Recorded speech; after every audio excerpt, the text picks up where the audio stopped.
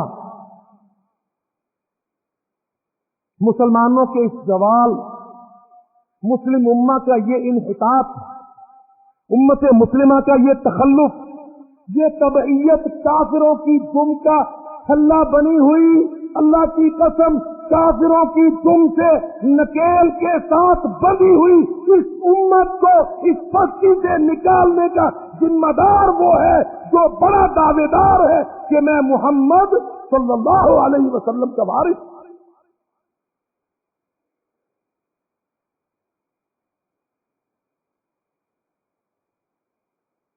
باپ مرتا ہے، کون وارث ہوتا ہے؟ یہ جی بڑا بیٹا لاؤ، اس نے باپ کے ساتھ وقت زیادہ گزارا ہے، اس کے اوپر بوجھ ہے چھوٹے بہن بھائیوں کا، ان کی روزی روٹی کا، ان کے اچھے برے کا. اور میرے بھائیوں مثال وہی ہے، اللہ کی قسم اس امت محمد صلی اللہ علیہ وسلم اس کو چھوڑ کر چلے گئے، کس کو وارث قرار دے گئے؟ العلماء. بادشاہوں کے پروٹوکول حق نہیں ہے، علماء کا حق یہ ہے اللہ کی قسم کہ وہ ہندوؤں، یہودیوں، عیسائیوں کی غلامی میں جکڑی ہوئی اس امت کو آزادی کے منصب سے، آزادی کے منشا سے روشناس کے روشناس.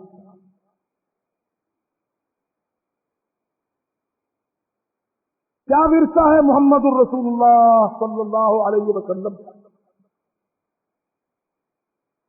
کیا طریقہ ہے حضرت محمد رسول اللہ کا؟ وارث کیا کام کرتا ہے؟ وارث موروث کا ورثہ اٹھاتا ہے. کیا ورثہ ہے محمد الرسول اللہ صلی اللہ علیہ وسلم؟ کوئی تجارت، زراعت، کوئی دنیا داری ورثہ نہیں ہے، کوئی مال و زر انبار نہیں چھوڑے. کیا چھوڑا محمد الرسول اللہ صلی اللہ علیہ وسلم نے؟ اپنا علم اور اپنا عمل.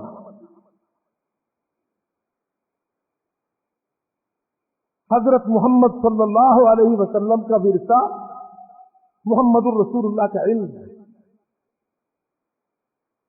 محمد الرسول اللہ کا عمل.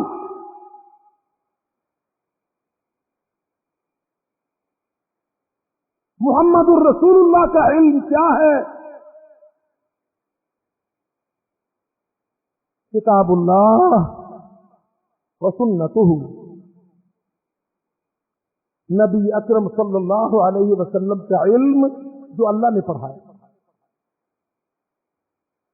جو اللہ نے سکھایا، اپنی کتاب پڑھائی. اقرا اے محمد پڑھیے، جس میں ربک، اپنا رب، اپنا الہ، اپنا معبود، اپنا خالق.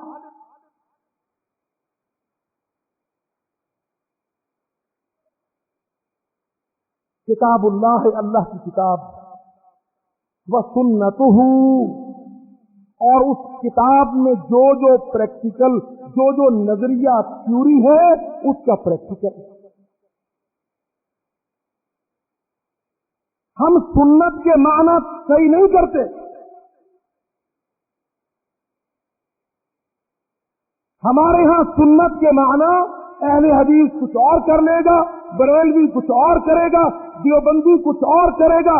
اللہ کی قسم آؤ، اس اقوام و ملل، اس سارے دنیا میں اس وقت کا جو معرکہ ہے، جب اس کو سامنے رکھ کے اس تناظر میں سنت کا لفظ بولو تو معنی محمدن پریکٹیکل ہے، محمد الرسول اللہ کا وہ عملی شکل ہے، وہ عملی نمونہ ہے جو اللہ رب العزت نے نظری مجموعے قرآن سے کروا.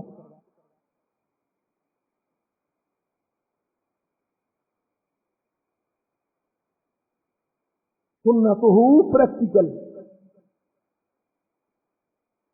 عقیدے کی بنیاد پر دعوت کھڑی کی،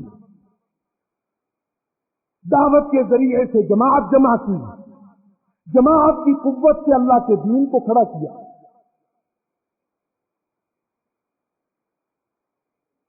یہ پریکٹیکل ہے. عقیدے کی بنیاد پر دعوت کے ذریعے سے جماعت کی تربیت اور جماعت کی قوت سے غلبہ اسلام کا معرکہ. ہر 2 ڈیسک پر منبر سے، زبان سے، دعوت و آواز سے اور ہاتھ سے، تلوار سے، ہر 2 محاذ پر، ہر 2 ڈیسک پر محمد الرسول اللہ نے اللہ کے دین کو دنیا میں اٹھانے کا پریکٹیکل.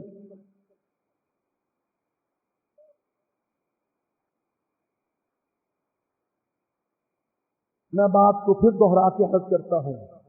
آج ورثہ رسول کیا ہے؟ علم و عمل. علم کیا ہے؟ قرآن و سنت. قرآن نظریہ تھیوری، سنت 23 سال کا پریکٹیکل. عمل کیا ہے؟ دعوتہ الی اللہ و جہادہ فی سبیل اللہ. یہ میرے نبی کا عمل ہے. کل 23 سال میرے نبی نے اس پر صرف کیے. اللہ کی طرف دعوت جیسے اللہ نے سکھائی، جیسے قرآن نے بتلائی، جیسے جبریل نے آ کے پڑھائی، ویسے میرے نبی محمد رسول اللہ نے اللہ کے دین کی دعوت کو کھڑا کیا، خالص انداز اختیار کیا. اس میں دلیل و برہان کو، قرآن و فرقان کو استعمال کیا، کھوئے ہوئے انسان کو جگایا، بیدار کیا. 23 سال دعوت کا طریقہ اور اسی کے اندر جہاد کا معرکہ. میرے نبی کا کل عمل یہ ہے.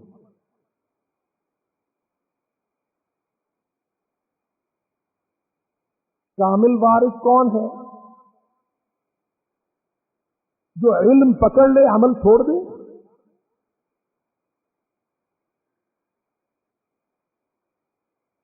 تھیوری پکڑ لے، پریکٹیکل چھوڑ دے. اللہ کی قسم یہ کامل وارث نہیں ہے.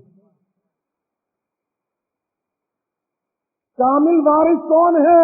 جو محمد الرسول اللہ کا تھیوری بھی پڑھے اور پریکٹیکل بھی لائے.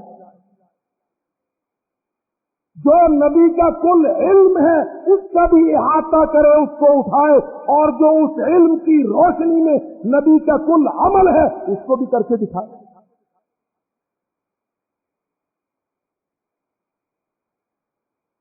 میرے بھائیو یاد رکھو، اللہ رب العزت نے اس امت کا مسئول علماء کو بنایا.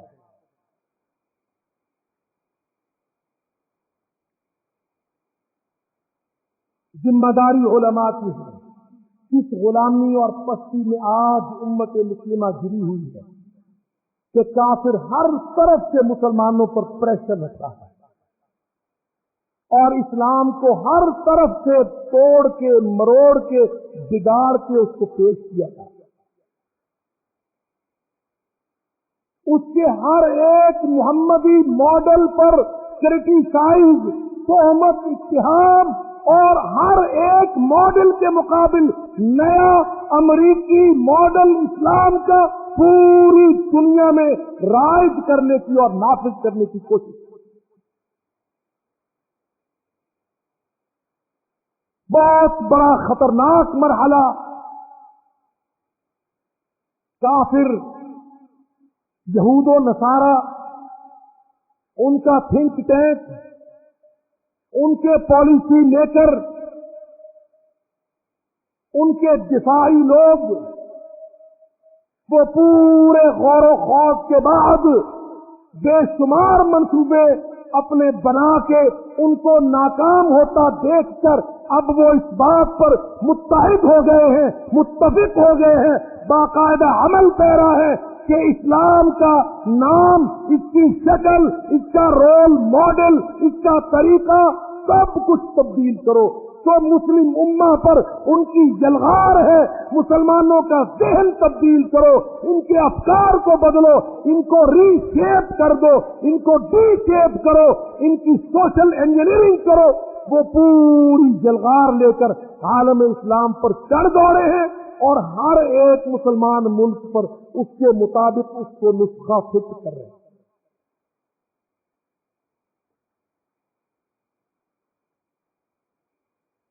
اسلام پر رد و قد، تنقید و اعتراض، اور اسلام کے مقابل کفر نہیں، بگاڑا ہوا اسلام۔ بہت خوفناک سازش۔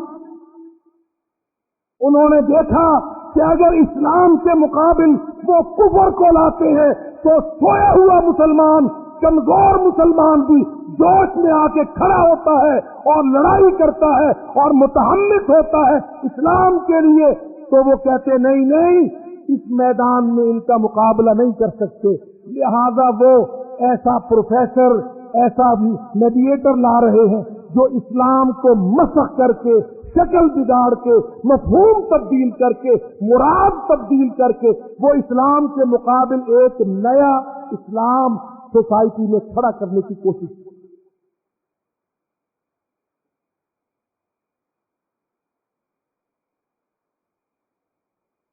یہ خوفناک حملہ ہے ان کا، اور ہمارے علماء اور ہمارے سیاستدان وہ اس کے مقابلے کے لیے تیار نہیں ہیں، اور بیچارہ ہمارا حکمران وہ تو ازلی غلام ہے، اس کے ذہن میں یہ فکر ہی باقی نہیں ہے، یہ سوچ ہی باقی نہیں ہے کہ میں نے اپنی آئیڈینٹی کو بحال رکھنے کے لیے کچھ مقابلہ، کچھ ریزسٹ، کچھ مقاومت کرنی ہے۔ اس کو بالکل اس کے ذہن سے یہ بات نکال دی گئی۔ کوئی کسی ایک طبقے سے ہماری عداوت نہیں، صاف ٹھوس دو ٹوک بات کہتے۔ مسلمانوں کے 56 ملکوں میں طبقہ حکمران، اس سے انہوں نے صاف مینڈیٹ لے لیا ہے، اس کو ڈکٹیٹ کر دیا ہے، وہ کسی بھی طرح اسلام کے ساتھ کوئی دفاع، کوئی حمایت کرنے کو تیار نہیں۔ ہم دیکھتے ہیں کہ جتنے بڑے بڑے ووکل طبقہ علماء کے، وہ اس پر گونگ، زبانیں بند۔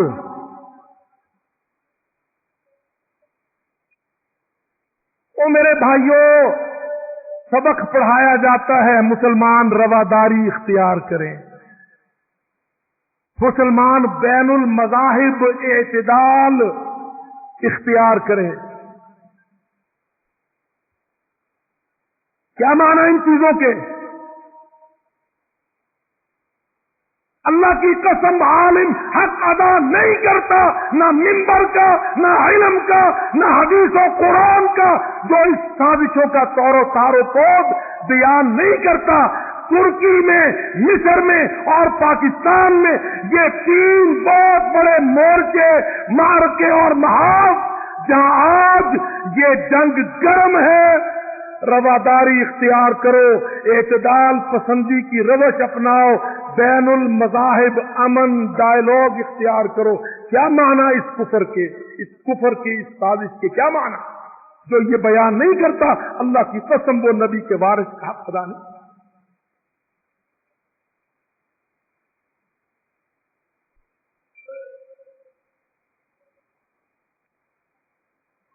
رواداری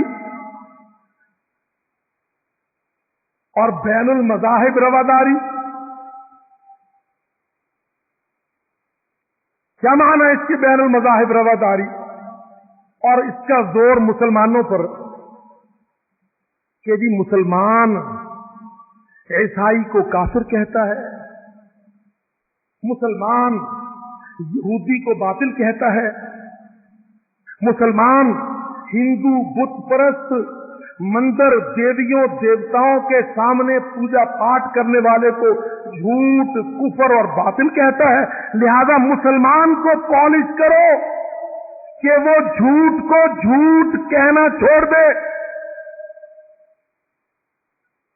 مسلمان کو پریشرائز کرو کہ وہ کافر کو کافر کہنا چھوڑ دے، مسلمان پر دباؤ ڈالو کہ وہ اللہ کے دشمنوں سے بغض رکھنا چھوڑ دے۔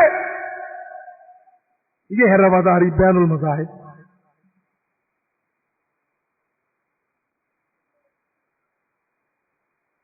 کون بولے اس کے خلاف؟ سب سے پہلے اللہ کی قسم حق ہے، دنیا کے اندر روئے زمین پر 2 منبروں کا ایک منبر جو بیت اللہ میں نصب ہے مسجد الحرام میں، دوسرا منبر جو مسجد النبی میں نصب ہے مدینۃ المنورہ میں، سب سے پہلے یہ 2 منبر اس سازش کے خلاف زبان حق دنیا میں کھولے۔ مسلمان روادار نہیں، مسلمان اللہ کی طرف سے ذمہ دار ہے، ذمہ دار ہے توحید کا، حق کا، وحدانیت کا، الوہیت کا، اسلامیت کا ذمہ دار۔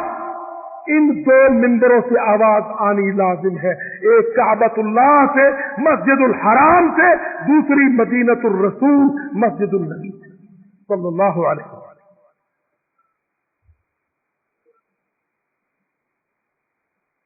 مسلمان ہو اور روادار ہو، کیا رواداری کرے گا مسلمان؟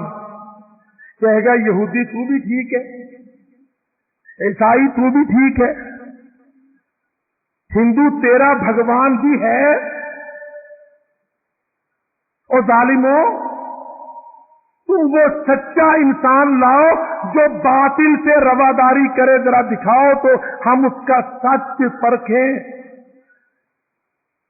حق پر کھڑا ہوا روادار دکھاؤ، باطل کے سامنے جو باطل سے کہے، جھوٹ سے کہے تو ہے۔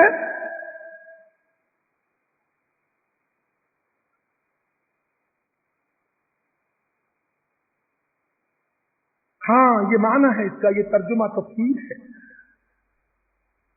بین المذاہب رواداری کیا معنی؟ کہ مذاہب کے درمیان تم مل جل کے چلو۔ بھئی کیسے انسان مل جل کے چل سکتا ہے جب تک وہ وجود تسلیم نہ کرے؟ اللہ تعالیٰ کیا کہتا ہے قرآن مجید میں؟ اللہ کہتا ہے ان ہے یا الا اسماء سمیتموها انتم وآباؤکم ما انزل اللہ بہا من سلطان۔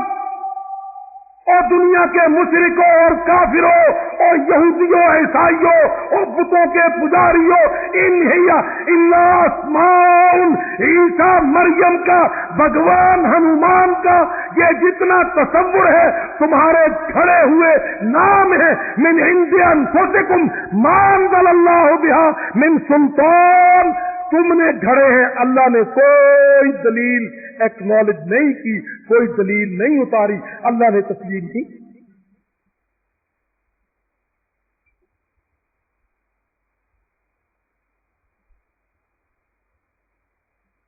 دیکھو نا یہودی کون ہے؟ کہتا عزیر اللہ کا بیٹا ہے، اس کا معنی اللہ کے حصے ہیں، اس کا معنی اللہ منقسم ذات ہے، اس کا معنی باپ اور بیٹا تو ایک جنس سے ہوتے ہیں۔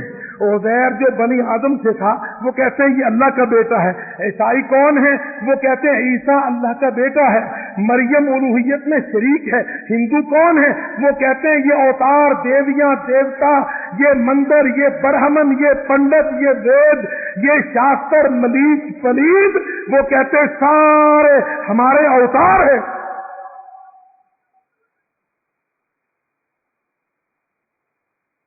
قرآن کیا کہتا ہے؟ ارباب متفرقون خیر ام اللہ الواحد القہار۔ کیا تمہارے بکھرے ہوئے بے شمار ارباب یہ جائز ٹھیک ہیں یا ایک اللہ وحدہ لا شریک جو غالب ہے؟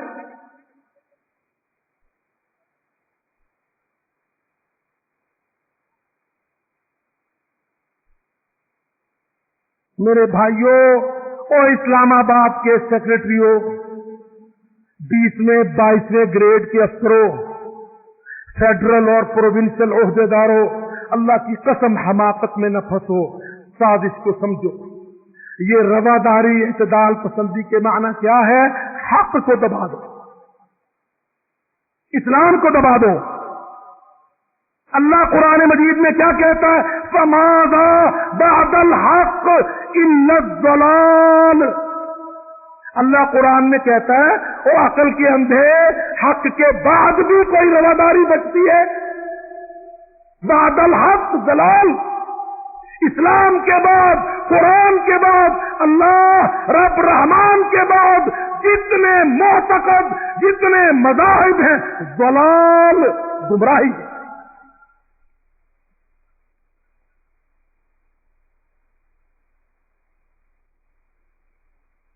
یاد رکھو یہ بہت بڑا حملہ ہے. 30 کمیٹیاں، ان 30 کمیٹیوں میں رواداریوں کے جلسے. اچھا کس کا سبق ہے؟ یہ شہزادہ چارلس کا، یہ ٹومی کا، یہ یہودیوں عیسائیوں کا ایجنڈا ہے. ترکی، مصر اور پاکستان. مسلمان گرم ہو گیا ہے، اس کو ٹھنڈا کرو. ٹھنڈا کرنے کا طریقہ کیا ہے؟ اس کو رواداری، بردباری، اعتدال پسندی، میٹھی میٹھی باتیں اس کی زبان سے کہلواؤ تاکہ کافر اس کو برداشت کر لے.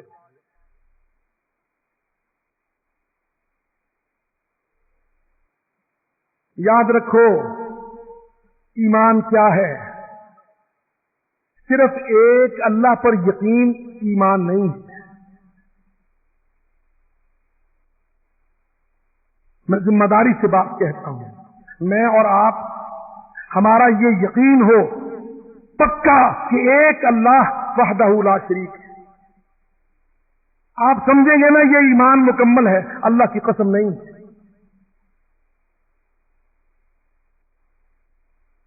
میں حلف سے کہتا ہوں اس منبر پر، جو میں نے ورثہ سمجھ کر محمد رسول اللہ سے لیا ہے.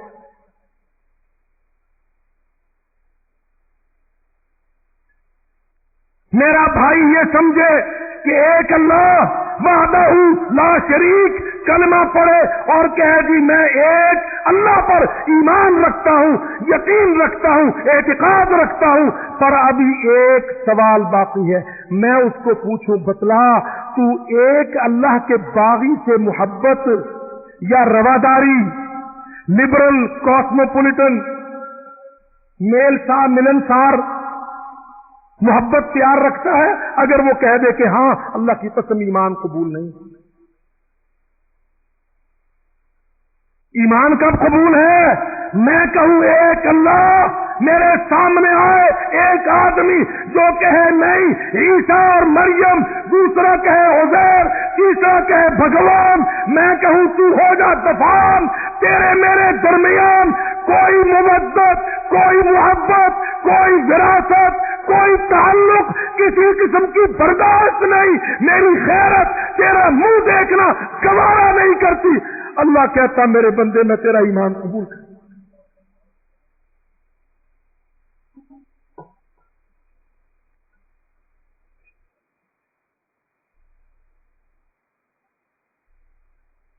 اللہ کہتا میں تیرا ایمان قبول کرتا ہوں جب تو اتنی غیرت ثبوت دیتا ہے.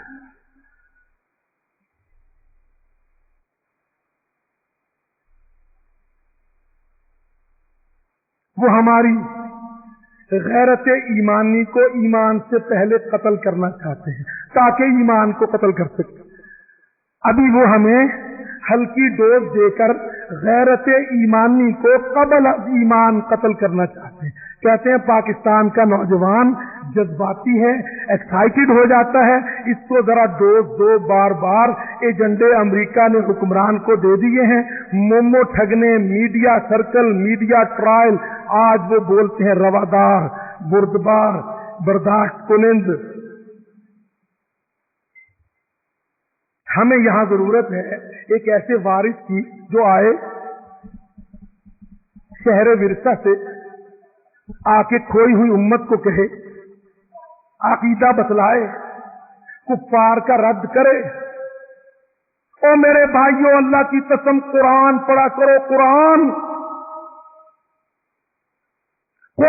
اتنی غیرت پیدا کرتا ہے، قرآن اتنے طاقتور ٹیکے لگاتا ہے ٹھنڈے مریل مچھر مسلمان کو